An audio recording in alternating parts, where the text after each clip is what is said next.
Welcome back to the Scorching Hot Takes podcast. We're doing the follow-up video today. So it's Tyler, the Creator, top 10 songs. We did his discography ranking last week. So if you've seen that video, we're here today for the songs, as we usually do it. We agreed quite a lot for our albums. We didn't fall out too much over the Max's number 2 placement. So if you haven't checked it out, go check it out. There's a little bit of a hot take coming in there. I think we might start butting heads in this one, though. I think we're going to butt heads early, and then I think we're mostly going to agree. No. Roughly. No, because I can tell actually, from no, the songs because no, you're right, actually, no. The songs that you brought up as highs in the albums, not many are on my list. Yeah, that's fair. But to be fair, there is also a lot on this list that weren't in the albums ranking mentioned. Yeah, same. Okay. Let's just get straight into it then. Because I kind of didn't want to talk about them too much to save for this video.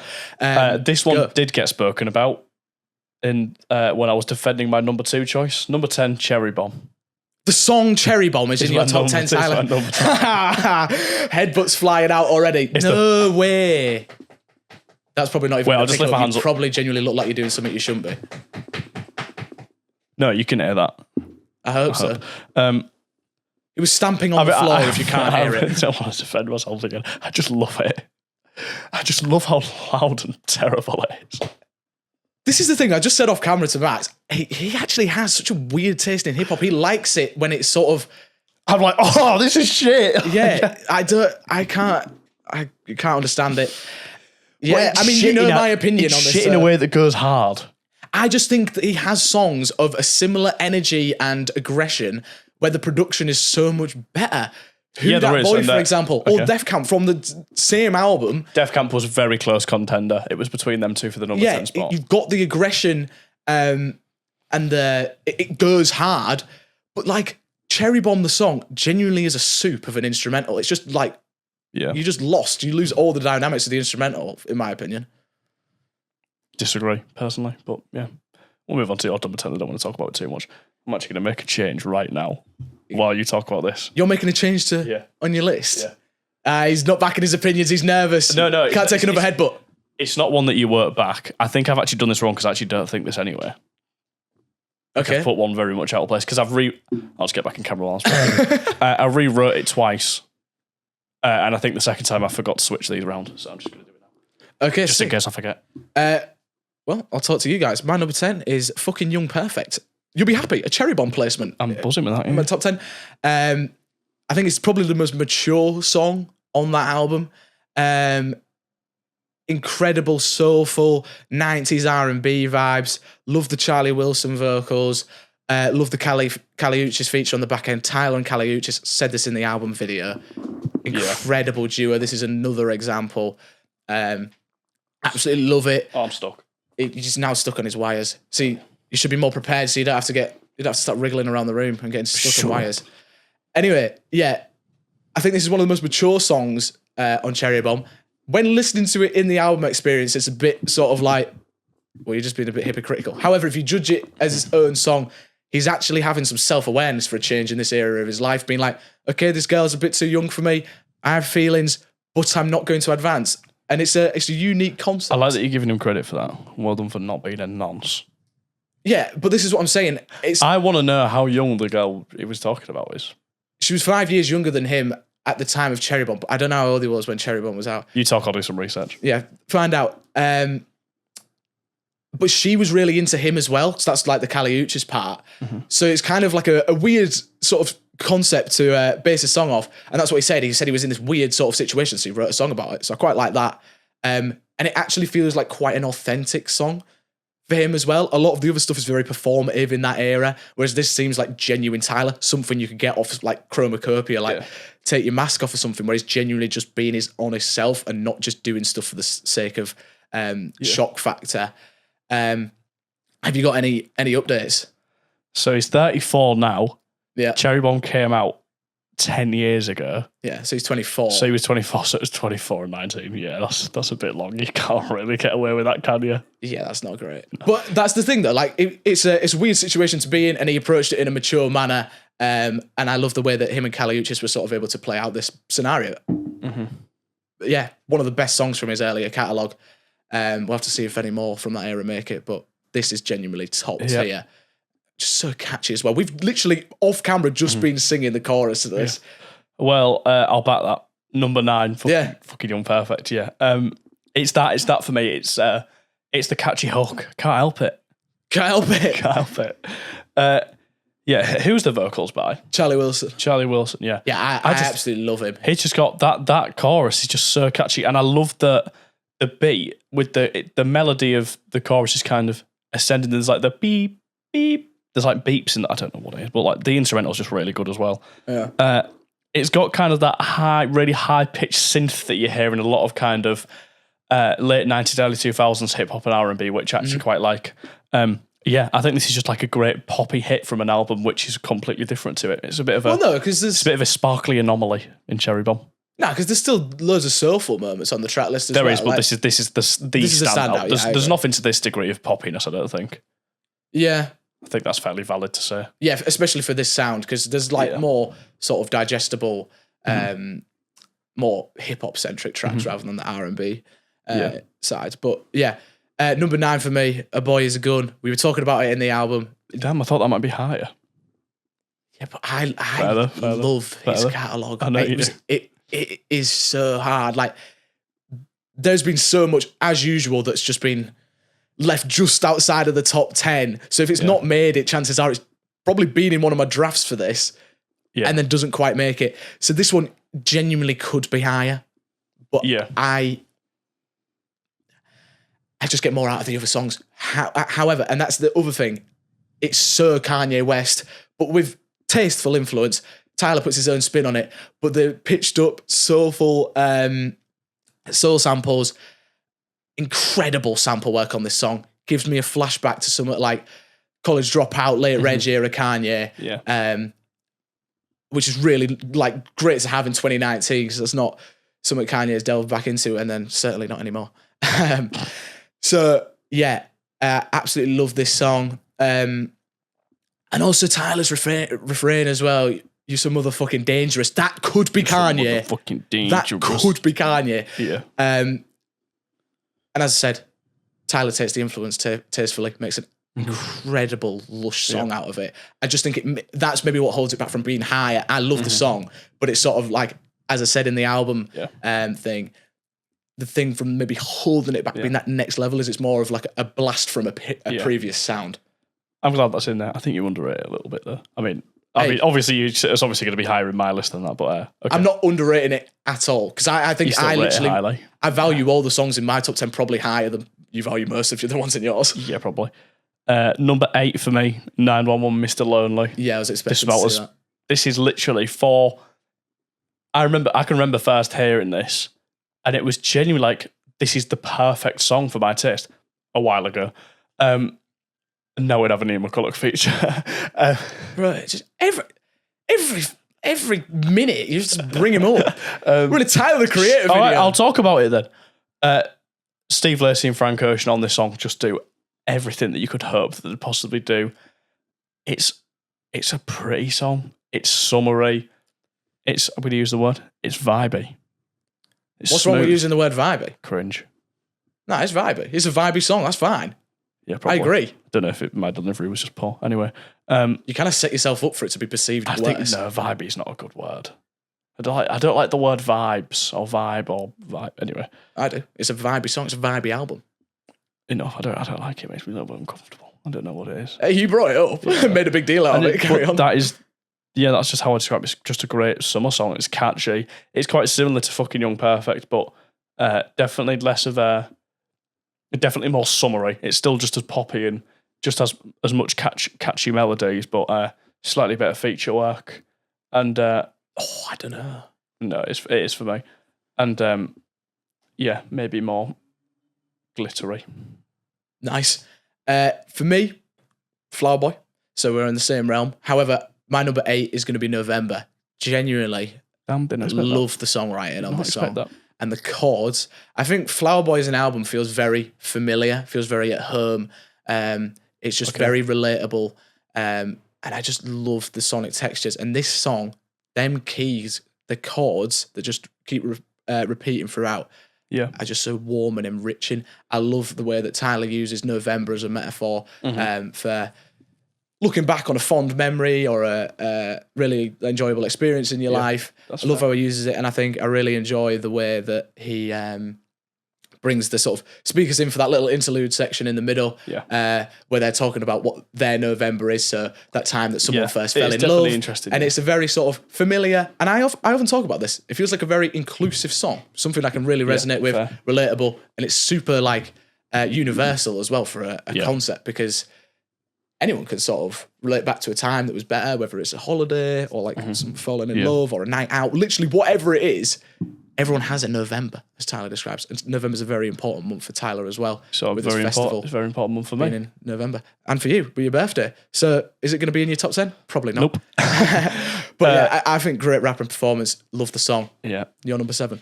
My number 7. Absolute standout and the only song from this album in here. Sweet, I Thought You Wanted to Dance. No Hot Wind Blows is crazy. That was it was shortlisted. It was scouted, but I dropped him before. I didn't pick him for the start. He's on the bench. No way. I think this is the best song. I think what we were talking about in the albums video of having being able to have a 2-part song and pull it off really well is actually a very difficult thing, because most of the time I listen to songs like that, I just think either these could easily be separate, these didn't link together well, or that was just too long. This is very long. It's like 11 minutes, something like that. 10 minutes plus, yeah. Doesn't get boring. The two songs transition perfectly into each other, and the link together theme wise and everything. So it works perfectly. I think this is quite comfortably for me the best song on this album. And I mean, yeah, that's all I really have to say, to be honest. Yeah. So for me, number 7 is going to be Like Him. This song, I love it. It's so vulnerable. It's so personal. Tyler being one of his most open and authentic of all time. He's spoken about his issues with his father and stuff and not having a father figure in his life before. Yeah. But I think this was done in probably the most mature manner that he ever has. Genuinely, it's not even the best like singing performance in his whole catalogue, but because it's so vulnerable and you can sort of hear that emotion, really resonates with me. And it sort of starts off really vulnerable, but then you're on an absolute journey. And then after that Baby Keem ad-lib drops back in with these mesmerizing keys and the guitar solo and then the vocal harmonies, and it's just an absolute cathartic relief. It's just crazy crescendo at the end. Yeah. I love it. It's super catchy. I really get a lot out of this song. Definitely one of my most played on Chromacopia recently. That's a fair choice. I don't mind that one. Mine's nasty. That's nasty. Number 6 for me. Tyler's best intro, Igor's theme. Yeah, that is valid. I mean, whether it's best intro or not, has to get one of them in every time. Valid though. You did it for the right one. Wow. That's all I have to say. Just wow. I will say more though. Wow would be perfect to sum it up there. It's just perfect. That fat bass synth noise is just so, it gets you so, it's the same, I've said this before, another album that I promise you that we've not put these albums up here on perfect, Shanty, the intro to Everything Is Alive, it's just a rap version of that. It's the building atmosphere that kind of sets the tone, and then just the best drum beat ever. Sure, I'm not quite as good as you come as good of a comparison. I can't speak anyway, so I'll just shut up. Yeah, but yeah, I said this in the album video as well. It's that really weird contrast, the bassy synth and the distortion of it, and the really kind of heavy drum sound contrasts really well with the kind of almost childlike melody of the running around turning. Well, I'm so happy that you're actually enjoying an Uzi performance as well. This is probably your only Uzi performance that you've ever enjoyed. Literally ever. No, Just Wanna Rock's his best song. And I'm not even Just Wanna Rock's better than Igor's theme. Hot take? No. Oh, yeah, good. Well, this is like, I mean, he's literally like the main vocalist on the whole song. Anyway, but yeah, I don't really have much. But I think it's it's not too long. It does exactly what you want as an intro, and I think it's a very good prelude to the album. Yeah, tone setter. I always talk about tone setters, but this is another good one. And it's just going in, starting an album with just a really drawn out synth is such a brave move, but he pulls it off so well. Factual. Thank you very much. Your number 6. Agreeing so far in terms of his best material. Sweet. I thought I wanted to dance. Okay. All right. Okay. He's happy about that one. Yeah, genuinely, I feel like I'm in Paris or in the French Alps. I think it makes me think like Lake Geneva, like on a boat on Lake Geneva. Yeah. We're in Switzerland. Yeah. Well, that's the whole thing. This whole album genuinely makes me feel like I'm on different parts of holidays. This one, I'm in France. Okay, fair. You've got the French sort of lady talking as well, and then you've got this sort of French-inspired second half of the beats. Which I was going to say that piano feels very Parisian. Yes. Bing, bing, incredible, just incredible 2-part song. Genuinely one of the best 2-part songs of all time. I'm like putting that out there because they both hold so much like identity and strength. Like you were sort of saying, a lot of the time, just it should be a separate song. It's not adding to it, but these complement each other so well, and it just makes for more of like a progressive journey of a song as well. Yeah, that's fair. So danceable, super summery, super uplifting. I kind of like the tongue-in-cheek aspect of the chorus as well. Like, I should call you sugar, you're so sweet. It's just sort of fun, light-hearted, and the features are genuinely stellar performance as well. Absolutely love this song. Had to make my top 10. I agree that I'm not going to say it was the best, but it's definitely one of the best. That's fair. Yep. Call Me If You Get Lost, and just of its catalogue. In my number 6 placement, but number 5 for you. We're in top 5 territory now, so we're going in a very different direction on an album that we've not even spoken about. Oh, here we go. I Fucking Hate You with Pharrell is my number 5. I actually didn't expect that. I thought you were about to say Yonkers. No. I love this beat. Yeah, there is something about, I don't really know how to describe it. There's like a really weird airiness to it. It's quite mysterious, and it's quite dark. And I quite like that about some parts of Wolf. Is it feels very important in Tyler's progression. Obviously, it's still very early, so it's still fairly immature at points, but there's still some reflectiveness to it. It's not all just it's not I hate this, I hate that. Good impression of his early catalogue. Another one that's not in there, Answer. That's another one. Is that the one about his dad and everything? Yeah, that's quite an interesting one. But anyway, we're not talking about. Yeah, I was going to say, what are you bringing that in? Yeah, the Pharrell feature on this is fire. Yeah, I want more from Tyler and Pharrell. I mean, we've got the fair. They do what they're under. There is no. I can't think of a feature that he's ever had that I've not thought they didn't work together. He could pull off everything from Young Boy to Lola Young. Well, yeah, that's also what Jaden Smith as well. Like, that's actually something I didn't say in the album thing that I was going to say. I'll say it now. He genuinely makes people in their best form. Yeah. You'll even agree for like someone like Uzi. Absolutely, yeah. Very comfortably agree with Uzi. But like, everyone's on their A game on a Tyler album. Yeah, definitely. I don't really have loads to say about this song. I didn't expect it, but I didn't expect it when I was putting I think it is too high. I'll be honest, it's not making mine, and it wasn't even shortlisted. However, I can appreciate that more than the Cherry Bomb pick. Okay. Yeah, for me, number 5. Is it my number 5? Yeah, we're halfway. My number 5. Song that I'm surprised you didn't sort of speak about in the album thing. Maybe you're going to bring it up here. Don't think you are. Garden Shed from Flower Boy. Yeah. I genuinely have always loved this song. This has never been a favourite of mine. I kind of like sort of the first half of it. Feels almost a little bit more like an interlude. It's not as immediate as some of the other songs on there because there are a lot more sort of pop-centric songs that are a lot more catchy and easily digestible on first listen. However, this song has always just sort of had a soft spot with me. I love the guitar tones. King Cruel's guitar tones are very reminiscent of this style. I kind of know what you mean, It's sort of this atmospheric, sort of moody twang to it. And I like it. And then in the middle, it gets to this sort of like psychedelic rock guitar tone where it's just chaotic. But Estelle, genuinely one of my favourite female vocalist features of all time on this song. I love it. It's genuinely soul soothing. I'm just ascending. I'm actually, you know that meme where you're like levitating with your eyes closed? Yep. This song. Yeah. A great rapping performance from Tyler on the latter half of the song as well. Love the That's Goblin fair. Shed repetition. I think like that, because there's a lot of guitar work on it, I feel like that one should resonate with Well, me that's more why than I'm it does, surprised. But it doesn't really, like, I still think it's a very good song. I just don't think it's a standout on Flower Boy for me. I don't know why.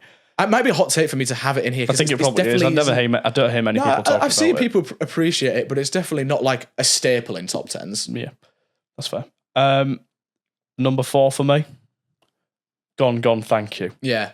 Now, what you said about Sweet, I Thought You Wanted to Dance, I think this is the best double song track on any of his stuff, and definitely a contender for one ever in rap, especially. Yeah, the two parts of this, specifically the thank you part. Yeah. The drums, the really interesting percussion, and also like the production on this song specifically is an absolute stand-or on Igor for me. And Igor, as we said in the album's video, stand-or on Igor? Do you mean stand out? Stand out. If you've not watched the album's video, I mean, it's too late now, you're already this deep, but watch it after. I do say the production on Igor is second to none, and this is an absolute standout for me. It's absolutely a standout moment in the kind of narrative and storyline of the album. It feels very kind of, it feels very brutal. There's something about it. It's very raw. It's very emotional. Yes. And I think his production captures that so well in a way that you wouldn't expect. And it's the drums for me. They feel so industrial at times, and really harsh and robotic. So the fact that it works so well for such a raw and emotional kind of narrative really surprises me. And I just think it's an absolutely brilliant song. Very valid. Yeah, I agree with what you said. That was one of the changes I had to do, by the way. Okay. That and what's at number 2, I'd accidentally written them the wrong way around, but right, okay. You'll find that out. Yeah, so what was it? 4. So here we're having Sorry Not Sorry. Genuinely, okay. If this was on Call Me If You Get Lost, it would be among the best tracks. Like, this song, I love Safari as the original outro, and that's not a song that I'd take. However, if this was the original, like, outro, wow. This is genuinely one of his best rapping performances in his whole catalogue. Yeah. Sort of just reflecting on sort of things he needs to apologise for in his life. It's this mature Tyler that I really like, because I feel like I can sort of resonate with this more than his aggressive stuff. Like, I do like his more aggressive cuts, like Who Dat Boy and stuff, for example. Yeah. Not so much on the earlier stuff, but it's this mature Tyler that I really like, because it's sort of just like, I just like to see how he's developed as a person, because he's one of my favourite artists of all time. So I'm really sort of intrigued into how he's developed, how his music's developed. But it's the structure of this song. This song structurally is genuinely incredible. Such a good music video as well. That doesn't play into this, unfortunately, but what a music video. If you haven't seen the Sorry Not Sorry music video, which if you're watching this video, you probably have, but check it out, because you get all these different eras in the video as well. I feel like really well represents the reflective nature of this track. And just the way he shifts from this more laid back delivery to him like literally shouting with the chants and the doubled up vocals as it's starting to build, so intense. And it's one of these songs where you get the payoff with without a massive drop and crescendo. And it's just when he goes, fuck 'em. And then you just get this incredible slurred soul sample. And DJ Drama's just like, we gone. Yeah, just end it Absolutely there. fair. What a track. My number 3. We're going early. We're going as early as you can go. We're going Goblin. She. Okay. If you're going to pick one, she is the one. I'm going to say it. I think... Oh, no, I can't say that. No, you can say it. Be hot. No. The Frank Ocean feature on here might be the best feature in Tyler's whole discography. In fact, it is. It is for me. It's not for me. It is. No, I'm like, it definitely is for a hook. It's the best. This is the best hook in Tyler's discography. No, it's not. What, as a feature hook, or just in general? In general, best hook, and No, it is a it's feature, not. which is why I hold it in such high regard as a feature. Eyes wide open. No, I'm well aware of the song. One of the longest songs we've listened to is like a friendship and bonded over. It's just as well. it's perfect. It's so It's a bit saucy. It's quite. All right, Max. Yeah. All right. Yeah. Production wise, for Goblin especially, this is a beautiful beat. Yeah, exactly. Could you back that? Thank you. No, I agree. It's my favourite on their album as well. Obviously it's still a little bit interesting storyline wise, as you would expect from Tyler, but it's that Frank hook. It doesn't get better than that. Yeah. Which is why I hold it in such high regard, and it is it's so catchy. Makes me want to body roll a bit. This song's having a great impact on you. Yeah, gives me tingles. Anyway, your turn. Number 3 is New Magic Wand. Okay, yeah. I have a comment to make about this, which is kind of weird considering it's my number 3. People overrate this song. Now, don't get me wrong, I genuinely think it's amazing in the top 3. Right, okay. However, people say that it's by far his best. I think he has a lot more material that is just on the same level and 2 songs that are better. I don't think it's as night and day, and even he thinks it's his best song, which it's up there. As we can see, I've got it at number 3. However, it's not as clear cut as like, it's levels above everything else because he's such an amazing artist. It's like, there's so much stuff around the same level in my eyes. However, this is where the distorted like bass and stuff that maybe you quite like, the noisy style on Cherry Bomb, this is where it's done best for me. It's still gritty and a bit rough around the edges, and you've got a sort of aggressive, distorted vocal mix as well. It's a bit more like fried out, but it means that he can sort of deliver this passion without it being too overbearing or anything like that. Really plays well into the narrative, but it's such a banger. I am so excited to see this live when I go see him in a few weeks.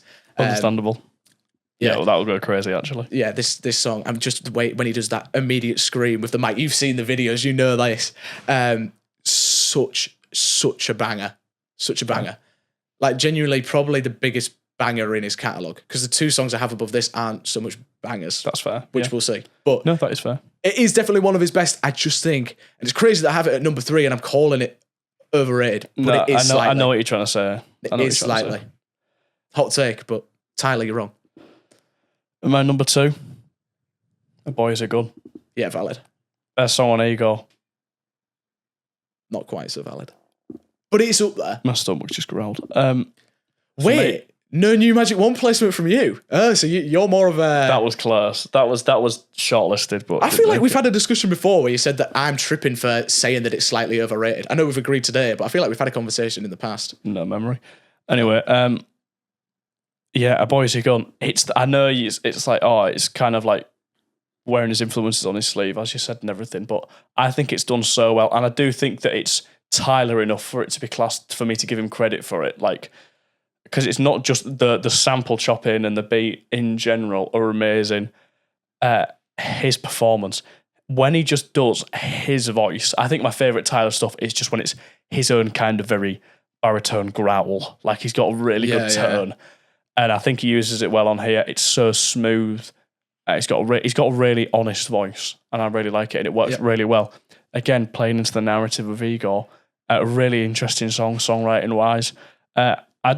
I don't know who by, but I've watched loads of stuff on Igor as an album, so if you've never watched anything before about the storyline behind Igor and other Tyler albums, to be fair, there's loads of good stuff on YouTube and everything breaking it down, so definitely go check it out because it'll definitely help you appreciate him as a songwriter more than you may just from surface level. But I think this is just an absolute masterpiece in terms of songwriting, how it fits into the album especially, and the instrumental is just absolutely second to none. It is an incredible sample flip. Don't get me wrong, when I was saying that wearing the influences on his sleeve, I completely agree. It's done so well and so tastefully that it's not a detriment. That's just maybe why it can't be higher. But it's definitely a formula that I can hear a lot of. I love soul-based production. So when it's done right, hey, I'm not going to be complaining. Hey. So now, number 2, I might get called basic for this. See You Again, and I have a hot take. Absolutely valid. See You Again is my favourite love song of all time. Oh. I know it's really basic, but this song genuinely has one of my favourite choruses of any love song. Best chorus in Tyler's discography. And it's so catchy as well. You're not happy about that, are you? I'm thinking about it. It's a basic take, so I might get It's not even. It's not because it's basic. I just think that's so. Not for me, anyway. I love the chemistry between Tyler and Kaliuchis. I said this in the album's video. Genuinely such a good duo, especially for a love ballad like this. The production is lush, it's bright, it's colourful. It just makes me feel warm. And as this song is played loads, it's one of his biggest. But this is a song that I will never, ever get sick of. And I know that because it's just to be fair, gorgeous. For within the rap realm, it being number one love song could definitely be argued. However, I just wouldn't go to rap for a love song if I had to pick a number one. Yeah, but Tyler's, as much as he's naturally a hip hop artist, this is more of an R&B centric song, which I do think R&B has. Fair, I'm not a massive R&B. No, I know you're not. But I think R&B definitely do have some of the best love songs of all time. That's fair. Yeah. So it's definitely in that realm for what I look for in terms of a love song. Yeah. This is also just where our tastes divide. But yeah, I've said it. It's out there now, but I stand on it. Like I've just been thinking about it. And I genuinely think it deserves to be one of his biggest songs. Like it's so no, I do agree. I do think it's a very good song. It was also shortlisted for me. Yeah, fair. Right, number one. I know what it is. You know, when I was saying before, oh no, we've never talked about this before. You don't obviously know what I'm going to say. Yeah. If it's not my favourite, it's definitely 100% up there as my favourite rap song of all time. Smuckers. Yeah. No surprise there for me. Incredible Tyler performance. However, Kanye and Wayne's performance as well, also genuinely top tier. For me, contenders for their best features. Oh, no, you're tripping. The Kanye, no way. No, the Kanye features, Kanye's got the worst verse on there. Wayne has the best. Oh, I don't know. That's a conversation for another time. But the features on it, just all of their individual verses are so good. I think this is kind of like a 5.5 minute song from memory. They all absolutely deliver. The main thing is for me, the beat is absolutely magnificent.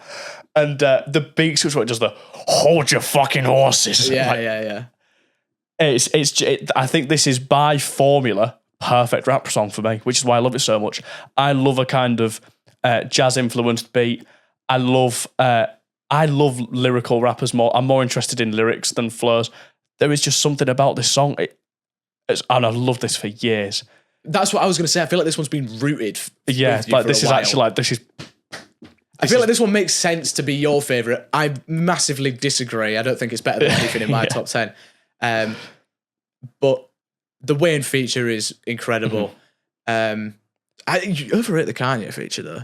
No, I think the Kanye feature's fire. But it's just him delving into his like ego complex thing again. Yeah, no, but it's funny. I like it. It's all right. Another stand-up bit is in the outro where like the saxophone and horns and everything starts going a bit crazier and the beat's really slowed down. Yeah. I think it's absolutely as good as it gets. It was in consideration. However, I'll be honest, it was one of the quicker ones to rule out of not being in the top 10 for me. I mean, I'm not that mad. I do love it a lot because it is personal bias as well, because I've just loved this song forever. Yeah. Because it's kind of similar to Infinity 888 with X and Joey Badass. That was a lot more smooth though. It's that Smuckers is a lot more rap. It's braggadocious and especially for specifically fairly modern rap. A jazz based beat is just sorted. Yeah, that's fine. Happy with that. Yeah. There's definitely some more stuff you should just check out there. There's so much great jazz rap in today's age. I need to check out that Denzel Curry album. Yeah. I'll check that out. Yeah. Is that everything you got to say? Sorry. I think so, yeah. What's your number one? What do you think it is? Because genuinely, there could be so much genuinely now. No fucking clue. Oh, shit. Genuinely no idea. Wait, hold on. Can you give me a clue? Call Me If You Get Lost. Sure. Oh, if you say it's fucking Corso, I will kick off. It's not Corso. Okay. That's not in my top 10. I love that song, though. My number one favourite Tyler, the Creator song is Hot Wind Blows. Yeah, that's fine. That is fine. The Wayne verse, the other contender for best Wayne verse is this actually is the best Wayne verse. It's not his best feature of all time. However, I have a hot take. Just gonna itch behind my ears. Nice. I have a hot take. Can you hear me? Yeah. Yeah. Obviously, now my ears are more open. This is my favourite sample flip in any rap song ever. Oh, hello there. What? Surely you agree. It's up there. It's a great one, but I love the I get more surprised because I just say things. I'm not surprised when I just say a take, whether it be a hot one or a cold one, because I do just say things. You never just claim things like that. No, So I have you're to like getting better properly at it. You're getting better at it these days, though. You're getting more comfortable in your own skin and all. Yeah, all that. The Penny Goodwin sample, genuinely. I'm so glad that this song just put me onto the Penny Goodwin song. Like, incredible. The jazzy chords, the flute, just the vocals, how that's weaved in throughout. The DJ drama comedy at the start. Ow! All got our toes out too. This song genuinely makes me feel like I'm on a yacht. The world, I heard the Yeah, I mean, hey, sorry. I'm on a yacht somewhere, surrounded by turquoise water. I've got my toes out. We all got our toes out too. And I'm genuinely just in heaven with a really good cocktail. Yeah. What was okay. The beat is absolutely insane. If you're listening to, let's say you're in this situation, you can have a flavour of ice cream and a cocktail. What are you going? This might be a hotter take than saying it's my favourite sample flip of all time. I'm not that hot take. I'm not even into that many ice cream flavours. My favourite is mint chocolate chip, but I don't think that goes well with a cocktail. I would need something a bit more exotic. I think you need like a French vanilla. No, I think keep it classy. Like a French yeah, because French it's kind of like luxurious holiday. Like if I'm on a yacht as well. Yeah, we'll go with that. And then cocktail. I know I'm going. I just love cocktail. I'm going like a ginger beer based thing. Well, yeah, but I see. I want some lime. I want some zest, and I want some gingeriness to it. Well, I think my favourite cocktail as well is a French martini, and I'd be fine with that in this scenario as well. French martini? Yeah. We get is your favourite? Yeah. Oh, is that the... That's the one we've had at the Domino's. Right, that was lovely. Yeah, don't act surprised. You know that. I thought you knew that anyway. No, I was tweaking. I just forgot what a French martini was for a minute. Yeah. Incredible. If I was ever in that scenario, Hot Wind Blows would be on repeat over and over again. I could listen to the instrumental on its own, but the rapping performances, I can't just ignore that. I've spoken about the production. It's amazing. Fair. Yeah. Tyler, incredible. It's luxurious, braggadocious, but it's smooth. And then the Wayne verse, my God. Yeah, eat your own flow. I'll tell a story. Eat your own flow, Lil Wayne. It's so good. So me and Sam, we have one more friend called Drew, who doesn't do the podcast with us, but back at home, not at uni, me and Drew live in the same town. Sam's a little bit more in the middle of nowhere. But we went to the park in our local town when Call Me If You Get Lost came out and listened to the whole album. And we were sat on the hill. And when Hot Wind Blows came on straight away, instantly we were like, beat, fire, DJ drama, has me hyped. When Wayne started, obviously the Tyler bit was impeccable. But then when Wayne started, we were like, oh, yeah. And then we were just like, he's still going. He goes forever. And the flows don't get worse. He doesn't lose it. He just literally, it's relentless. Bars after bars, flows after flows. Yeah, he's on his too Nietzsche shit on this one. Yeah. Reminds me of Carter too. Like, it was so good. We were like, fuck it, I'll get an ice cream. We went to the shop. Yeah. It's that feeling. It's summer song. It could literally turn a bad day sunny. Oh, I can't reach. Oh, genuinely just pulled my groin. Anyway, that's our top 10. Yeah. We agreed more than I actually thought going into it, to be fair. I didn't actually think, because there were certain songs that we didn't mention in the album videos, highlights that we did sort of bring up here. I'm not so mad about yours. Just Cherry Bomb. Yeah, Cherry Bomb's your worst pick. Yeah, that's fair. Hey, I agree. Yeah, you're such a weirdo. But like She or Something being in there, that's one of my all-time favourite Tyler songs. I just think it's not quite as good as stuff, but that was shortlisted. She was in a draft at one point of being in my top 10, as were about another 25 songs, because I always get into this stressed out situation where I feel bad for leaving songs out, and I'm like, oh, I really like you. Don't worry, buddy. Okay, right. Yeah, let's finish there. Let's say goodbye. Am I doing the outro today? Feel free. I'll say the outro. Thank you so much for watching, everyone. Leave your list below. Really hope you've enjoyed the Tyler, the Creator duo series, obviously going down a slightly different route to what we've been doing previously. But if you're enjoying and want us to stay in this hip-hop genre, hip-hop realm with more videos, then we absolutely will. Give us your requests. Get them in now while we can keep up with them. And thank you so much for watching. Leave a comment, subscribe, like the video, watch our other stuff, share. Make sure you follow us on all our socials through the link tree. And we will see you in the next one. Goodbye.